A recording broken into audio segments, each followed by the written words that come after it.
कोल्हापूरच्या वैभवाचा श्वास पुन्हा कोंडायला लागलाय। रंकाळा तलावात जलपर्णी पुन्हा एकदा वाढायला लागले। प्रदूषणामुळे रंकाळा तलावाला पुन्हा धोक्याची घंटा निर्माण झाली आहे।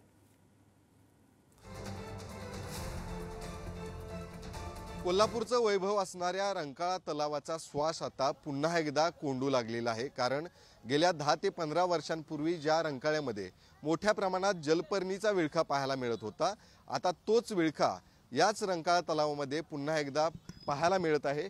मी सगळ्यात पहिला ही सगळी रंकाळ्याची दृश्य दाखवतो, ज्यामध्ये आपल्याला नयनरम्य असा रंकाळा सुरुवातीला दिसत असेल। मात्र याच रंकाळ्याच्या मधोमध जर आपण नजर टाकली तर आपल्याला ज्या हिरव्या पद्धतीने दिसणारी ही जलपर्णी आहे, तीच जलपर्णी आता मोठ्या प्रमाणात वाढू लागल्याचं दृश्य जे आहे ते या ठिकाणी पाहायला मिळते।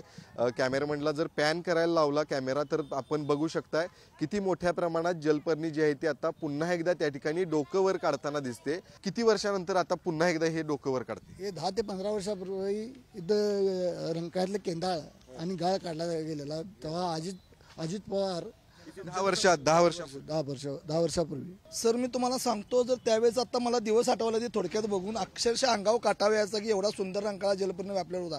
तर आपण नशिबान आहे की त्यावेळेस सगळ्यांच्या प्रयत्नातून ते पूर्ण क्लिअर झालं। खरं आजचं मला दृश्य बघितल्यानंतर मला ती फार भीती वाटायला लागली की परत असं काय होऊ नये। थोडक्यात आहे तो आवरलं पाहिजे। एवढा सुंदर रंकाळा, एवढ्या लाखोच्या गर्दीने पर्यटन आहे। महालक्ष्मी मंदिर बरोबर सकाळच्या वेळी दिवसभर आहेत, संध्याकाळी इथं पाय ठेवायला जागा नाहीत। तर हे जर वाढलं तर फार भयंकर आहे। हा 2 दिवसातला फरक आहे। 2 दिवसापूर्वी इथं काहीच दिसत नव्हतं, 2 दिवसापूर्वी इतकं वाढते म्हणजे याचं वाढण्याचं प्रमाण किती असेल ह्याचा फक्त तुम्ही विचार करा गांभीर्याने।